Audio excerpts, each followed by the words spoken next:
Bismillahirrahmanirrahim. Assalamualaikum warahmatullahi wabarakatuh.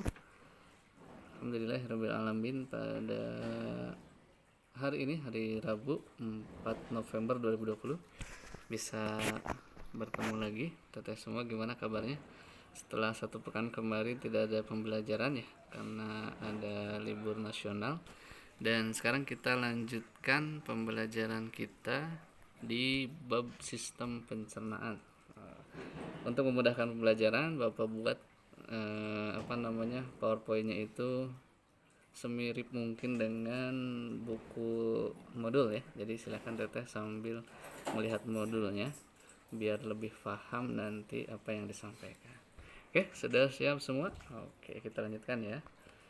Nah, ini kita akan baca sistem pencernaan. Cuma sebelumnya ternyata luar biasa ya. Terkait pencernaan ini Allah Subhanahu wa taala sudah menyampaikan 14 abad silam ya, ada dalam surat Al-A'raf ayat 31. Wa kulu wasrobu wala tusrifu innahu la yuhibbul musrifin. Ini luar biasa. Nah, yang di modul ini artinya tidak semuanya ya, hanya di ujungnya saja, tidak dari awal. Nah, makan dan minumlah dan janganlah kamu berlebih-lebihan. Sesungguhnya Allah tidak menyukai orang yang berlebihan. Wah, nanti kita akan bahas di sini ya. Makan dan minuman yang seperti apa dan yang berlebihan itu seperti apa. Nah, di sini kita akan bahas detail. Luar biasa ya. Oke, siap teteh semua? Kita lanjutkan. Nah, ini yang akan kita bahas pada pada pertemuan ini secara garis besar rinciannya seperti ini. Nah, kita bisa lihat pertama kita akan membahas tadi ya, berkaitan dengan Al-Quran tadi, makanan dan minuman apa saja begitu ya, kandungannya apa saja, nanti yang berlebihan itu seperti apa. Itu nanti kita akan bahas. Pertama kita akan bahas itu dulu. Nanti kita ada di sana kalau makan itu kan apa sih yang sebenarnya kita makan. Ketika kita makan nasi misalnya, sebenarnya kita serap dari tubuh kita itu apanya gitu. Nanti kita akan bahas tentang nutrisi.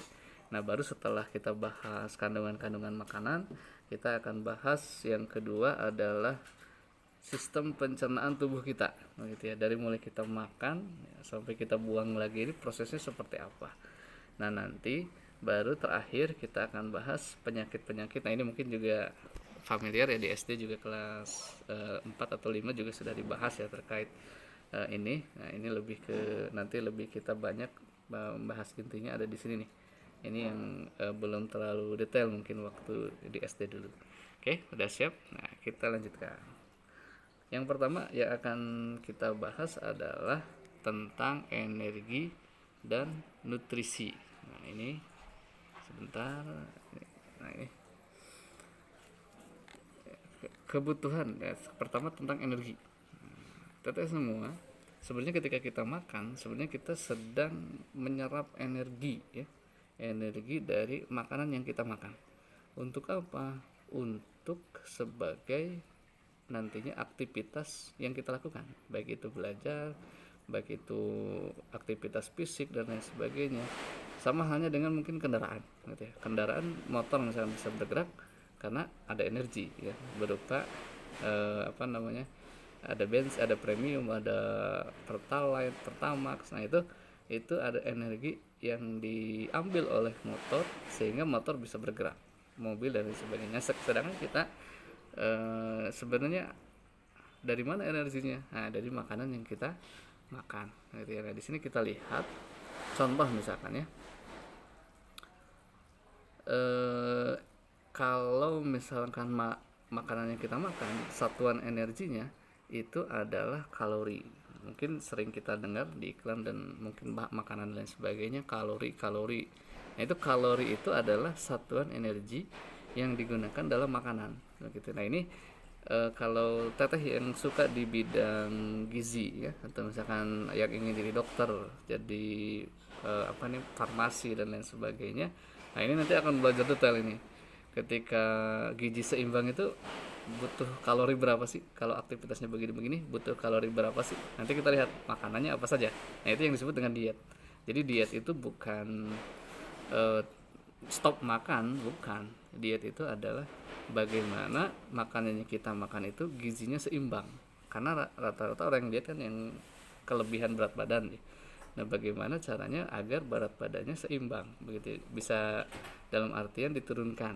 Nah, nanti dihitung kalorinya apa, makannya apa, tidak berlebihan seperti biasa. Nah, itu. Nah, di sini satuannya menggunakan kalori. Nah, kita lihat di sini satu kalori 1 kilokalori sama dengan 1000 kalori sama dengan 4200 joule. Nah, ini untuk detailnya nantilah, khusus itu orang-orang teteh-teteh yang suka energi nanti bahas secara khusus. Nah, yang kedua, dari mana energi itu didapat? Dari nutrisi, ya, nutrisi yang kita makan. Jadi sebenarnya ketika kita makan makanan, begitu ya, itu yang diambil adalah nutrisinya, begitu ya. Kita makan nasi, nasi itu dihancurkan sampai nutrisinya bisa diserap oleh tubuh kita. Nah, sebenarnya yang kita butuhkan itu ada 2 jenis nutrisi. Di sini coba lihat, ada makronutrisi, ada mikronutrisi. Nah, ini sudah kelihatan. Yang namanya makronutrisi adalah nutrisi yang makro, yang besar. Artinya si tubuh nggak bisa langsung dipakai gitu ya, harus disederhanakan lagi menjadi nutrisi yang lebih sederhana gitu ya. Sedangkan kalau mikronutrisi, nah, kita lihat mikro itu kecil, artinya nutrisinya kecil begitu ya. Dan itu sudah langsung bisa diserap oleh tubuh kita. Nah, apa saja yang kategori makronutrisi? Ada karbohidrat, lemak, dan protein. Nah, ini setelah diserap oleh tubuh kita dihancurkan lagi nih sampai bisa digunakan oleh sel-sel tubuh kita. Sedangkan kalau yang mikronutrisi, nah di sini ada vitamin, mineral, dan air ya. Nah, ini udah menjadi mikronutrisi, artinya ketika diserap oleh tubuh kita langsung digunakan. Vitamin, mineral, dan air. Oke. Sampai sini bisa dipahami ya. Kita lanjutkan untuk lebih detailnya tentang nutrisi ini. Ya, kita lanjutkan di sini sebentar. Kita bahas tentang nutrisi.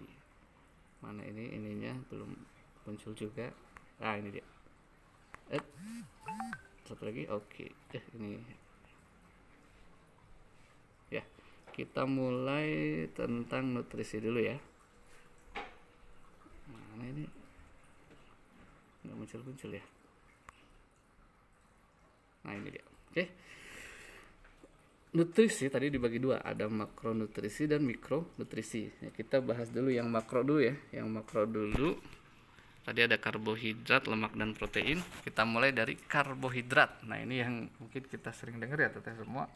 Nasi yang kita makan, atau mungkin yang nggak suka nasi roti ataupun yang lainnya, itu sebenarnya yang diserap dari makanan itu adalah karbohidrat. Nah, itu ya. Nah, apa itu karbohidrat? Karbohidrat itu secara kimia, tenang, tapi jangan takut juga.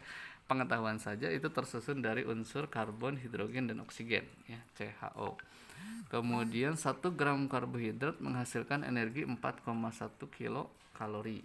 Nah, ini ciri-ciri karbohidrat. Nah, sumber karbohidrat ada pati, gandum, dan umbi-umbian. Nah, fungsinya untuk apa? Energi utama bagi tubuh, membentuk struktur sel, jaringan, dan organ tubuh, memberi rasa manis pada makanan. Nah, makanya karbohidrat ini menjadi makanan pokok disebutnya ya, makanan pokok. Karena apa? Karena dia sebagai sumber energi utama ya, sebagai sumber energi utama bagi tubuh kita. Dan bisa dibayangkan, dicoba aja mungkin ya, kita nggak makan misalkan sehari udah kerasa gitu ya. Nah, kemudian sebenarnya, nah ini karena makronutrisi nggak langsung diserap, dia dihancurkan dulu. Nah, bentuk sederhana dari karbohidrat adalah glukosa. Nah, ini makanya luar biasa ya, Rasulullah Shallallahu Alaihi Wasallam mengajarkan ketika berbuka puasa itu yang pertama dimakan yang manis-manis. Karena apa? Karena tadi ketika kita makan karbohidrat, nasi dan sejenisnya, itu tubuh itu perlu energi lagi untuk menghancurkannya sehingga bisa diserap energinya oleh tubuh kita. Sedangkan kalau yang manis-manis misalkan kurma gitu ya, itu sudah bentuknya udah glukosa gitu ya, jadi langsung diserap oleh tubuh kita, jadi lebih cepat untuk regenerasi selnya ya, jadi kita lebih fresh lagi gitu, bisa sholat tarawih dan lain sebagainya. Ini luar biasa ya. Nah, karbohidrat ada 3 jenis, ada gula, pati, dan serat ya. Itu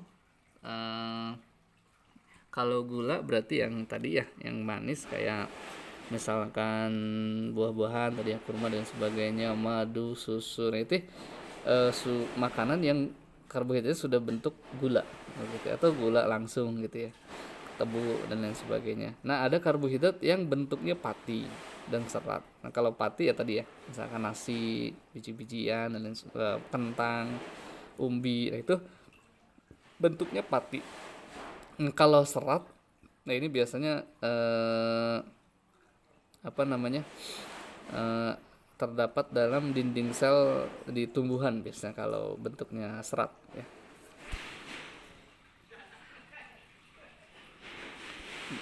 Baik teh, kita lanjut, kita stop dulu ya, kita nanti masuk ke video yang kedua.